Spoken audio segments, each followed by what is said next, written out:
Bienvenidos a nuestro podcast La Biblia en un año, episodio 140. El tema de hoy, cómo encontrar paz en la adversidad.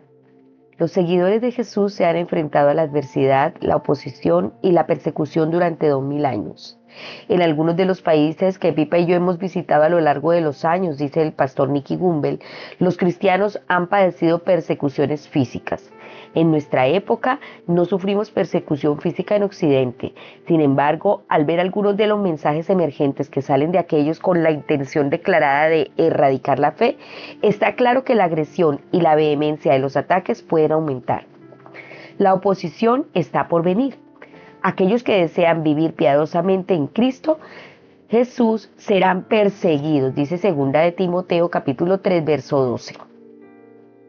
La oposición proviene tanto de aquellos que están lejos de nosotros, o sea, los filisteos en el pasaje del Antiguo Testamento para hoy, y tristemente a veces de los más cercanos a casa, los fariseos en el pasaje del Nuevo Testamento de hoy. ¿Cómo encuentras la paz en la adversidad? Vamos a verlo a través de las citas bíblicas que vamos a leer hoy. Bueno, qué bendición. Hoy podemos también leer la palabra y quiero invitarlos para que vayamos al libro de Proverbios. Vamos a leer Proverbios capítulo 12. Vamos a estar leyendo desde el versículo 18 hasta el 27. La versión que utilizaremos el día de hoy es la Nueva Traducción Viviente. Sus siglas en español son NTV, Nueva Traducción Viviente. Proverbios capítulo 12, versículos desde el 18 hasta el 27. Bueno, vamos a hacer la lectura. Dice así: algunas personas hacen comentarios hirientes, pero las palabras del sabio traen alivio. Las palabras veraces soportan la prueba del tiempo, pero las mentiras pronto se descubren. El corazón que trama el mal está lleno de engaño. El corazón que procura la paz rebosa de alegría. Nada malo les sucederá a los justos, pero los perversos se llenarán de dificultades. El Señor detesta los labios mentirosos, pero se deleita en los que dicen la verdad. Los sabios no hacen alarde de sus conocimientos, pero los necios hacen pública su necedad. Trabaja duro y serás un líder. Sé un flojo y serás un esclavo. La preocupación agobia a la persona. Una palabra de aliento la anima. Los justos dan buenos consejos a sus amigos. Los perversos los llevan por el mal camino.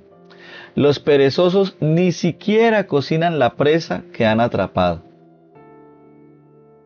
Pero los diligentes aprovechan todo lo que encuentran. Qué tremendo estos proverbios de hoy. Muy bien, y vamos entonces al primer punto para estudiar este texto que acabamos de leer. Promueve la paz. El antídoto contra la oposición y el mal es caminar en el espíritu opuesto, ser de aquellos que promueven la paz. El escritor pone en contraste el engaño que hay en el corazón de los que traman el mal con el gozo para los que promueven la paz. Entonces, ¿cómo puedes hacer esto? ¿Cómo puedes promover la paz? Lo primero es traer sanación. Promueve la paz con tus palabras. Dice en el verso 18, el charlatán hiere con la lengua como una espada, pero la lengua del sabio brinda alivio. Las palabras son tan poderosas que pueden lastimar profundamente, pero también pueden sanar. Lo segundo es ser sincero. Los labios sinceros permanecen para siempre, pero la lengua mentirosa dura solo un instante. En el verso 19 vemos esto. Vemos que las palabras veraces no solo son catárticas, sino que también tienen un impacto duradero, o sea que permanecerán para siempre. Lo tercero, ser moderado. Los necios hacen pública su necedad, pero los sabios no hacen alarde de sus conocimientos. El conocimiento es como la ropa interior. Es útil de tenerla, pero no es necesario mostrarla. El mero hecho de que sepas la respuesta no significa que debes darla. Siempre me impresiona la moderación de los anfitriones y ayudantes en los grupos de alfa. Sé amable. Otra cosa que debes tener en cuenta es la amabilidad. En el verso 25 dice: la angustia abate el corazón del hombre. Dios quiere que disfrutes la vida, que ayudes a los demás, que no te sientas agobiado por la angustia. Y por eso dice en el verso 25 mismo, en la parte B, una palabra amable lo alegra. Mediante una palabra alentadora puedes transformar el día de una persona o incluso su vida. Acompáñenme a hacer una oración para que el Señor nos ayude a ser las personas que se oponen a la adversidad. Amado Señor, ayúdanos a ser una persona que promueve la paz. Ayúdame a ser un pacificador, que pronuncia palabras de sanación, de verdad, de moderación y de bondad. Ayúdame a alentar con mis palabras, Señor. En el nombre de Jesús te lo pedimos y te rogamos que nos llenes de tu Santo Espíritu para poder lograr esto que tú nos estás pidiendo en tu palabra. En el nombre de Jesús, amén. Bueno, y ahora vamos a seguir con la lectura de la palabra.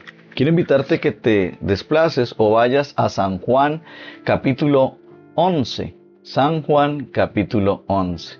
Vamos a estar leyendo desde el versículos 45 hasta el 57. Continuamos con la versión Nueva Traducción Viviente. Recuerda que sus siglas son NTV. Al ver lo que sucedió, muchos de entre la gente que estaba con María creyeron en Jesús, pero otros fueron a ver a los fariseos para contarles lo que Jesús había hecho. Entonces los principales sacerdotes y los fariseos convocaron al Concilio Supremo. ¿Qué vamos a hacer?, se preguntaron unos a otros. Sin duda, ese hombre realiza muchas señales milagrosas. Si lo dejamos seguir así, dentro de poco todos van a creer en él. Entonces el ejército romano vendrá y destruirá tanto nuestro templo como nuestra nación. Caifás, quien era el sumo sacerdote en aquel tiempo, dijo: no saben de qué están hablando. ¿No se dan cuenta que es mejor para ustedes que muera un solo hombre por el pueblo y no que la nación entera sea destruida? No dijo eso por su propia cuenta. Como sumo sacerdote en aquel tiempo, fue guiado a profetizar que Jesús moriría por toda la nación.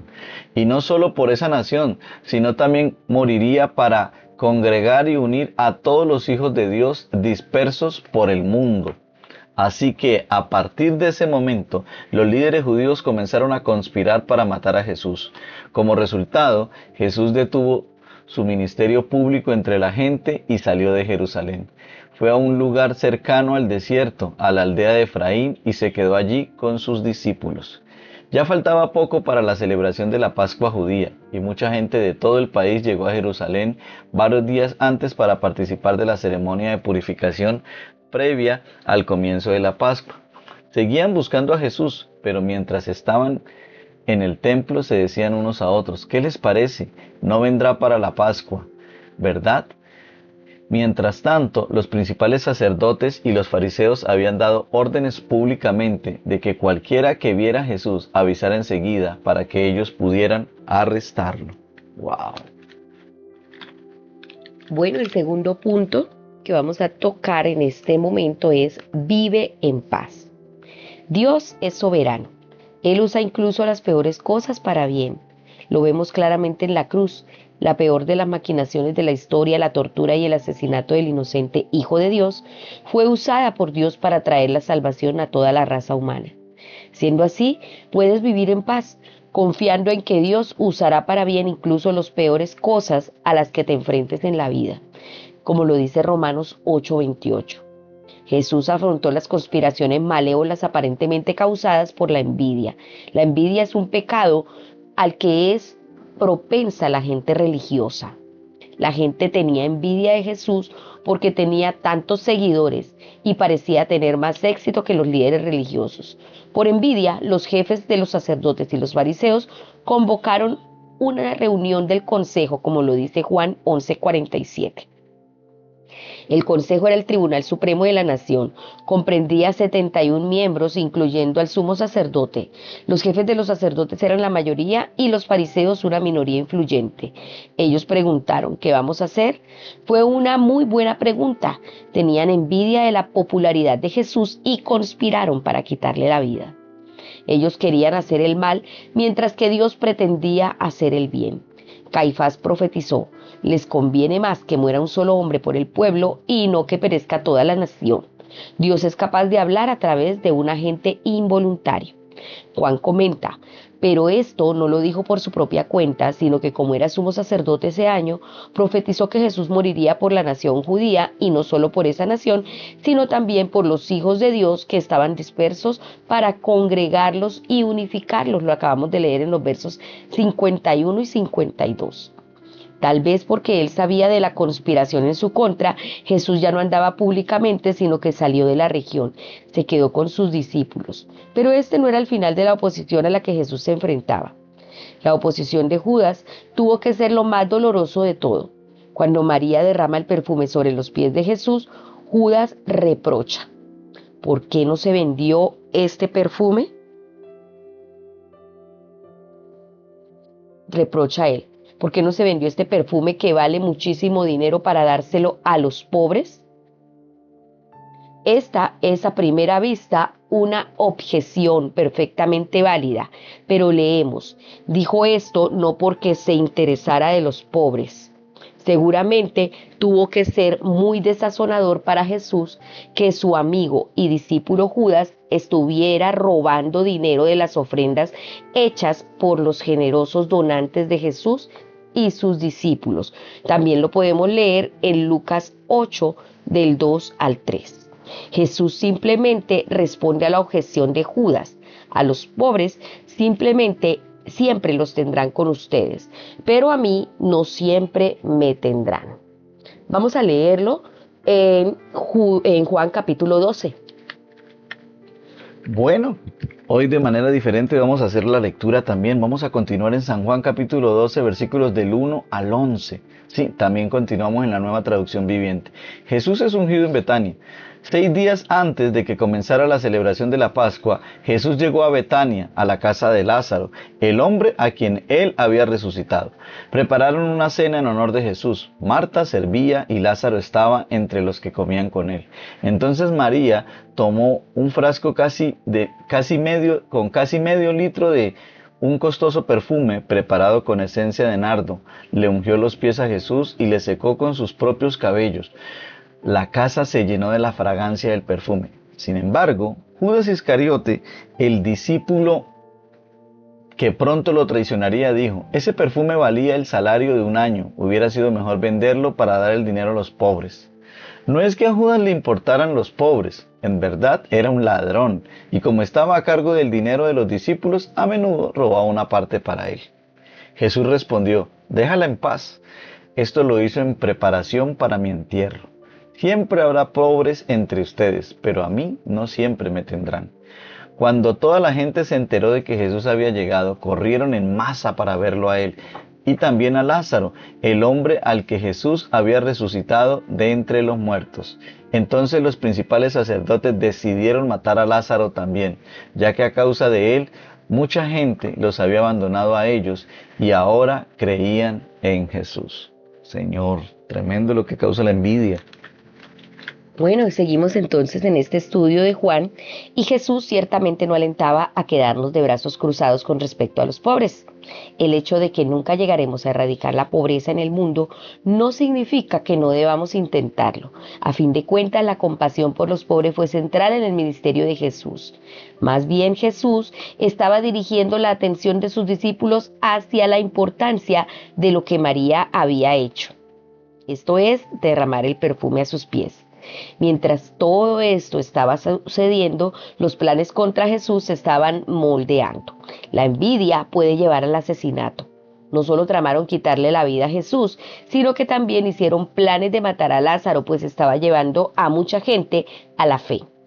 Sin embargo, lo extraordinario de este pasaje es la manera en que vemos la mano de Dios en acción de todo esto. A pesar de la oposición y el mal hecho, el plan final de Dios todavía siguió cumpliéndose. Lo que los oponentes de Jesús planearon para hacer el mal, Dios lo usó para hacer el bien. Así es, y sigue sucediendo. Vamos entonces a orar. Amado Señor, quiero darte gracias porque puedo vivir en paz, sabiendo que en todo trabajas para el bien de los que te aman. Gracias, Señor, porque tú has dicho que a los que te amamos, todo obra para bien. Por eso, Señor, hoy No importa la adversidad que estemos afrontando, entendemos que en medio de todo esto hay un plan para bendición de tus hijos y nosotros caminamos en pos de eso y nos aliamos con la luz para que podamos, Señor, alcanzar la victoria. En el nombre de Cristo Jesús, amén. Bueno, qué tremendo es la palabra. Y vamos ahora entonces al Antiguo Testamento y vamos a leer 3 capítulos del primer libro de Samuel, capítulos 5, 6 y 7. Sí, continuamos con la Nueva Traducción Viviente. Empezamos con el capítulo 5. El arca en territorio filisteo. Después de que los filisteos capturaron el arca de Dios, la llevaron del campo de batalla de Ebenezer hasta la ciudad de Asdod, llevaron el arca de Dios al templo del dios Dagón y la pusieron junto a una estatua de Dagón. Pero cuando los ciudadanos de Asdod fueron a verla a la mañana siguiente, la estatua de Dagón había caído boca abajo delante del arca del Señor. Así que levantaron a Dagón y nuevamente lo colocaron en su lugar. Pero temprano, al día siguiente, sucedió lo mismo. De nuevo Dagón había caído boca abajo frente al arca del Señor. Esta vez su cabeza y sus manos se habían quebrado y estaban a la entrada. Solo el tronco de su cuerpo quedó intacto. Por eso, hasta el día de hoy, ni los sacerdotes de Dagón, ni nadie más que entra al templo de Dagón en Asdod, pisan el umbral. Entonces, la mano dura del Señor hirió a la gente de Asdod y de las aldeas cercanas con una plaga de tumores. Cuando el pueblo se dio cuenta de lo que sucedía, exclamó: no podemos quedarnos con el arca de Dios de Israel ni un minuto más. Él está en contra de nosotros. Todos seremos destruidos junto con Dagón, nuestro Dios.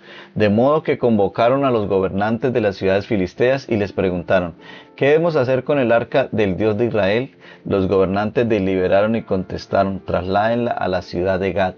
Así que trasladaron el arca de Israel a Gat. Pero cuando el arca llegó a Gat, la mano dura del Señor cayó sobre sus hombres, jóvenes y mayores. Los hirió con una plaga de tumores y hubo gran pánico. Entonces enviaron el arca de Dios a la ciudad de Ecrón. Pero cuando los habitantes de Ecrón vieron que se acercaba, clamaron: traen el arca del Dios de Israel a nuestra ciudad para matarnos a nosotros también. Entonces el pueblo volvió a llamar a los gobernantes filisteos, es decir, a los palestinos, y les suplicó: por favor, regresen el arca del Dios de Israel a su propio país, o nos matará a todos, pues ya había comenzado la plaga mortal enviada por Dios, y un gran temor se apoderaba del pueblo. Los que no morían sufrían de tumores, y el clamor del pueblo ascendió al cielo. Capítulo 6 del primer libro de Samuel. Los filisteos devuelven el arca. Así que el arca del Señor permaneció en territorio filisteo por un total de 6 meses. Entonces los filisteos mandaron a llamar a sus sacerdotes y adivinos y les preguntaron: ¿qué debemos hacer con el arca del Señor? Díganos cómo devolverla a su propio país. Devuelvan el arca del Dios de Israel junto con un regalo, les dijeron. Envíen una ofrenda por la culpa para que la plaga se detenga. Entonces, si se sanan, sabrán que fue la mano de Dios la que causó esta plaga. ¿Qué clase de ofrenda por la culpa debemos enviar?, preguntaron. Entonces le respondieron: ya que la plaga los hirió a ustedes y a sus 5 gobernantes, elaboren 5 tumores de oro y 5 ratas de oro como las que asolaron la tierra. Hagan estas cosas para demostrar su respeto al Dios de Israel. Tal vez Él deje de afligirlos a ustedes y a sus dioses y a su tierra. No sean tercos y rebeldes como lo fueron Faraón y los egipcios. Cuando Dios terminó con ellos, estaban deseosos de dejar ir a Israel. Así que construyan una carreta nueva y busquen 2 vacas que acaben de tener cría. Asegúrense de que las vacas nunca hayan llevado yugo. Engánchelas a la carreta, pero encierren sus becerros en un corral. Pongan el arca del Señor en la carreta y junto a ella coloquen un cofre con las ratas de oro y los tumores de oro que estarán enviando como ofrenda por la culpa. Después dejen que las vacas vayan por donde quieran. Si cruzan la frontera de nuestra tierra y van hacia Beet-Semes, sabremos que fue el Señor quien trajo este terrible desastre sobre nosotros. Si no la cruzan, sabremos que no fue la mano de Dios que causó esta plaga, más bien sucedió por pura casualidad. Así que llevaron a cabo las instrucciones, engancharon 2 vacas a la carreta y encerraron sus crías en un corral. Luego pusieron el arca del Señor en la carreta junto con el cofre que contenía los tumores y las ratas de oro. Y efectivamente, las vacas, sin desviarse a ningún lado, siguieron directo por el camino hacia Bet-Semes, mugiendo por todo el camino. Los gobernantes filisteos las siguieron hasta los límites de Bet-Semes. Ahora bien, los habitantes de Bet-Semes estaban cosechando trigo en el valle, y cuando vieron el arca se llenaron de alegría. La carreta entró en el campo de un hombre llamado Josué y se detuvo junto a una roca grande. Entonces la gente hizo pedazos la madera de la carreta para leña, mató a las 2 vacas y las sacrificó al Señor como ofrenda quemada. Varios hombres de la tribu de Leví levantaron de la carreta el arca del Señor y el cofre que contenían las ratas y los tumores de oro, y los pusieron sobre la roca grande. En ese día el pueblo de Bet-Semes ofreció muchos sacrificios y ofrendas quemadas al Señor. Los 5 gobernantes filisteos observaron todo esto y luego regresaron a Ecrón ese mismo día. Los 5 tumores de oro enviados por los filisteos al Señor como ofrenda por la culpa eran regalo de los gobernantes de Asdod, Gaza, Ascalón, Gat y Ecrón. Las 5 ratas de oro representaban las 5 ciudades filisteas junto con sus aldeas vecinas, que eran controladas por los 5 gobernantes. La gran roca de Bet-Semes, donde colocaron el arca del Señor, todavía está en el campo de Josué como un testimonio de lo que sucedió allí. Trasladan el arca a Kiriat Jearim, pero el Señor mató a 70 hombres de Bet-Semes porque miraron dentro del arca del Señor, y el pueblo hizo gran duelo por lo que el Señor había hecho. ¿Quién puede estar en la presencia del Señor, este Dios santo?, clamaron. ¿A dónde podremos enviar el arca desde aquí? Así que enviaron mensajeros a la gente de Kiriat Jearim y le dijeron: los filisteos han devuelto el arca del Señor, vengan y llévense. Ahora vamos al capítulo 7. Primer libro de Samuel, capítulo 7. Entonces los hombres de Kiriat Jearim fueron por el arca del Señor, la llevaron a la casa de Abinadab, que estaba en las laderas, y comisionaron a su hijo Eleazar para que se encargara de ella. El arca permaneció en Kiriat Jearim mucho tiempo, 20 años en total. Durante ese tiempo todos los israelitas se lamentaron porque parecía que el Señor los había abandonado. Samuel lleva a Israel a la victoria. Entonces Samuel le dijo a todo el pueblo de Israel: si de todo corazón desean volver al Señor, desháganse de sus dioses ajenos y de las imágenes de Astoret, dediquen su corazón al Señor y obedézcanlo solamente a Él. Entonces Él los rescatará de los filisteos.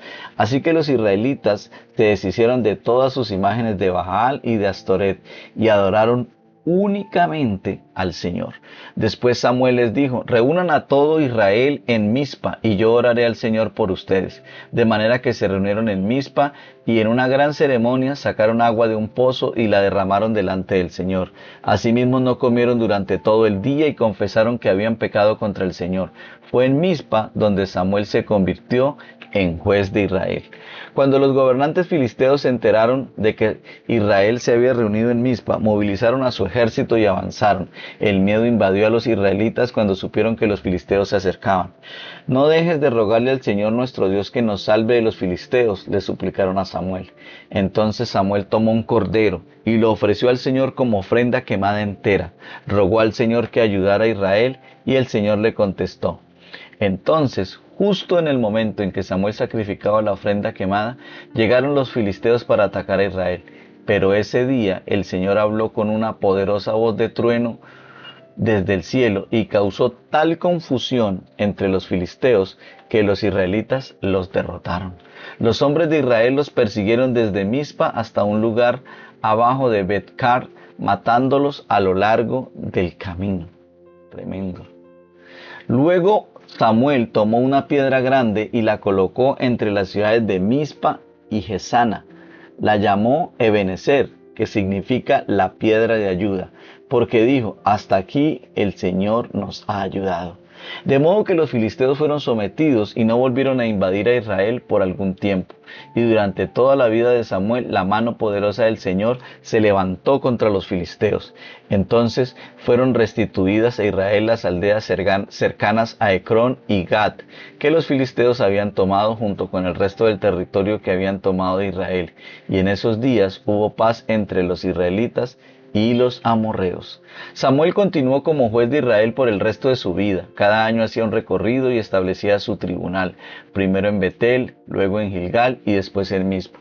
Cuando juzgaba al pueblo de Israel en cada uno de estos lugares, luego regresaba a su hogar en Ramá, donde también atendía otros casos. En Ramá, Samuel construyó un altar al Señor.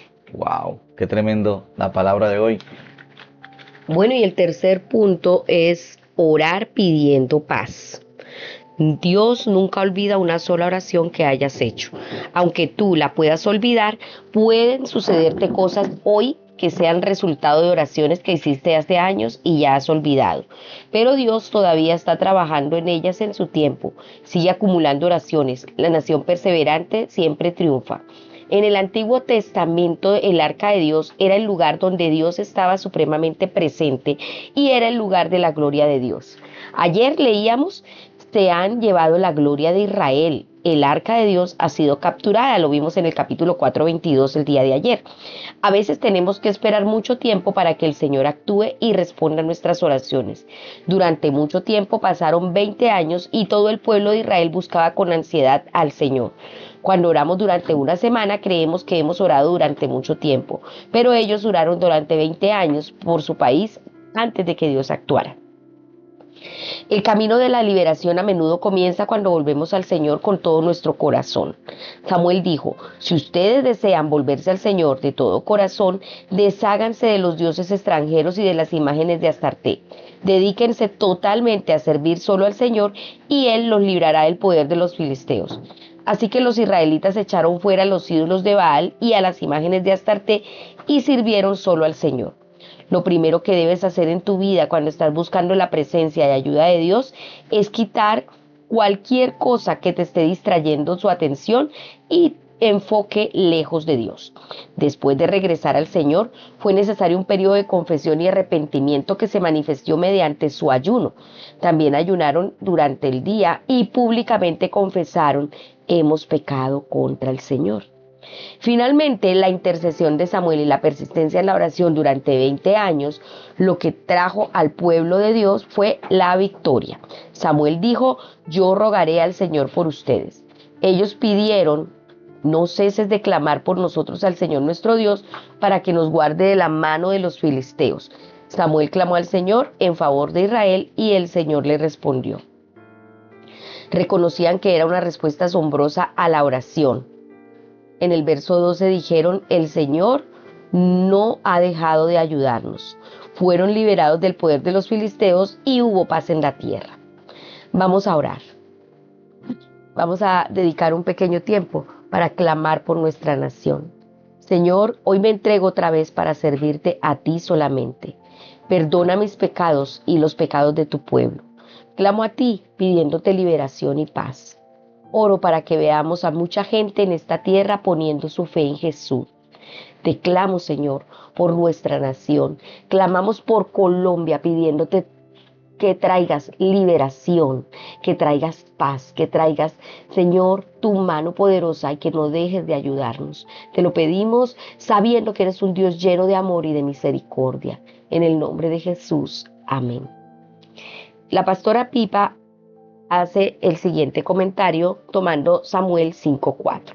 Pero al día siguiente, cuando se levantaron, volvieron a encontrar la estatua tirada en el suelo boca abajo frente al arca del Señor sobre el umbral. Estaban su cabeza y sus dos manos separadas del tronco. Sí, este texto bíblico es muy alentador. Como Dios da la victoria aún en esas señales. Cuando la presencia del Señor está en un lugar, el poder de Dios es liberado y los falsos ídolos acaban rotos en el suelo. Así es. Bueno, esperamos que este devocional haya sido de mucha bendición para sus vidas y que puedan encontrar paz en la adversidad, que cada una de sus vidas sea un promotor de paz, que puedas vivir en paz, esa paz que el Señor nos sabe dar, y que ores cada día pidiendo la paz para tu vida, para tu familia y para tu nación. Recordemos que este devocional fue escrito por el pastor Nicky Gumbel de la iglesia HTB en Londres, y la voz de este podcast fueron de Luis Alfonso González y Marisol Rojas. Que el Señor les bendiga.